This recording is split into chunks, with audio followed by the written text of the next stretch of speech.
مولا علی کہنا کیسا ہے، اس کے متعلق چند باتیں سمجھنا ضروری ہے۔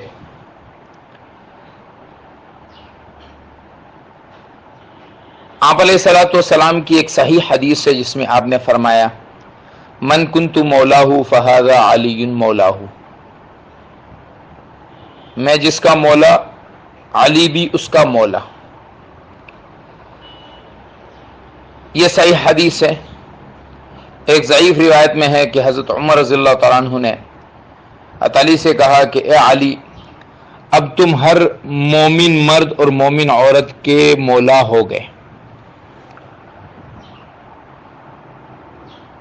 مولا سے مراد کیا ہے؟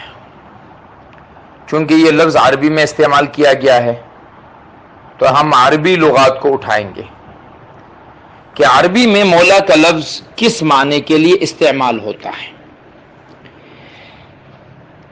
عربی میں مولا کا جو معنی، جس معنی کے لیے مولا استعمال ہوتا ہے، پروردگار، مالک، آقا، کسی کام کا کرنے والا، مخلص دوست، ساتھی، پڑوسی، داماد، چچا زاد بھائی، انعام دینے والا، آزاد کردہ غلام، تابع، یہ وہ معانی ہیں کہ جو مولا کے عربی زبان میں آتے ہیں۔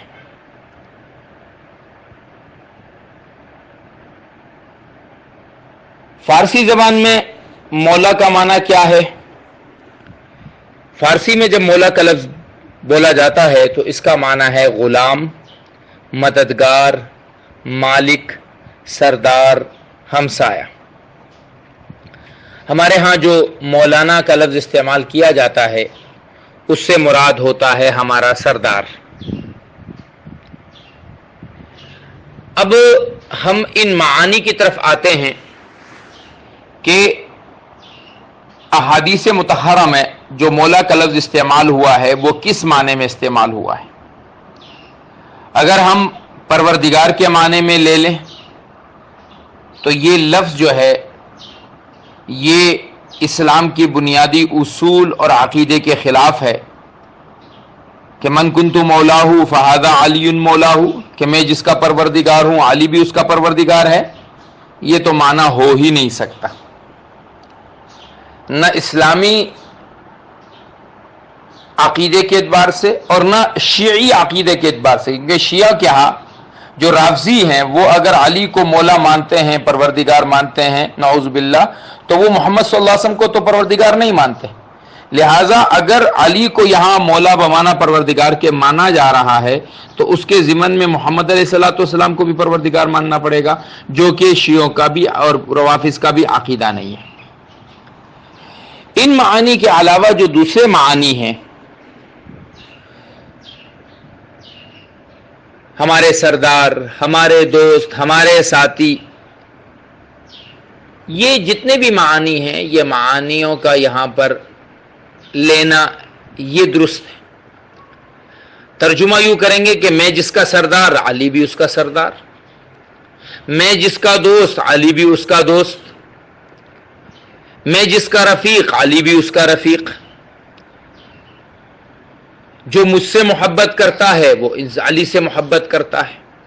اور جو احادیث آئی ہے ان احادیث کا الفاظ پہ بھی اگر غور کیا جائے تو وہاں بھی مولا بمانا دوست کے لینا جو ہے وہ زیادہ صحیح معلوم ہوتا ہے، اس لیے کہ آپ علیہ الصلوۃ والسلام نے اس کے آگے پھر دعا دی ہے، اللہم والی من والہ، اے اللہ تو اس کو محبوب بنا، اس کو دوست بنا جو علی کو محبوب بنائے اور دوست بنائے۔ اے اللہ وعادی من عادہ، تو اس کو دشمن بنا جو علی کو دشمن بنائے۔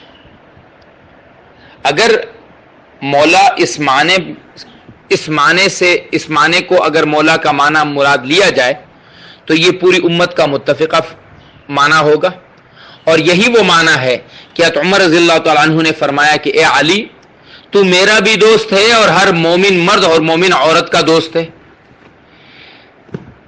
اے علی تو میرا بھی سردار ہے، ہر مومن مرد مومن عورت کا بھی سردار ہے۔ ہم جب کہتے ہیں مولانا فلان صاحب تو کیا مطلب؟ وہ ہمارے سردار ہیں، ایک علم کی نسبت سے ہم نے ان کو سرداری کا درجہ دے دیا، ایک عزت کا درجہ دے دیا۔ لہذا یہاں پر اس معنی کو مراد لیا جائے جس معنی کی طرف احادیث بھی اشارہ کرتی ہیں اور لغت عربی بھی اس چیز کو مانگتی ہے اور چاہتی ہے۔ لغت عربی اس بات کو چاہتی ہے کہ آپ پروردگار کا معنی نہیں لے سکتے ہیں، جیسے ہمارے ہاں جو لوگ ہیں وہ علی مولا مشکل کشا کے معنی وغیرہ پروردگار کے معنی میں لے رہے ہیں، وہ تو لے نہیں سکتے، کیونکہ وہ بنیادی اسلام کے قاعدے کے خلاف ہے۔ کوئی آدمی وہ معنی مراد لے رہا ہے تو وہ تو اسلام کے دائرے سے خارج ہے۔ باقی جو معانی ہیں انہیں آپ مراد لے لیجئے، اور ان معانی کے مراد لینے میں کوئی بھی سنی ہو چاہے شیعہ ہو، کوئی بھی آدمی اس بات کے اختلاف نہیں کرتا۔ علی ہمارے سردار ہیں، علی رضی اللہ تعالیٰ عنہ ہمارے آقا ہیں، ہمارے سر کے تاج ہیں، ہمارے دوست ہیں، ہم ان سے محبت کرتے ہیں اور ان کی محبت ہمارے ایمان کا حصہ ہے، اس میں کسی کو بے اعتراض نہیں ہے اور یہ معنی لینا درست بھی ہے۔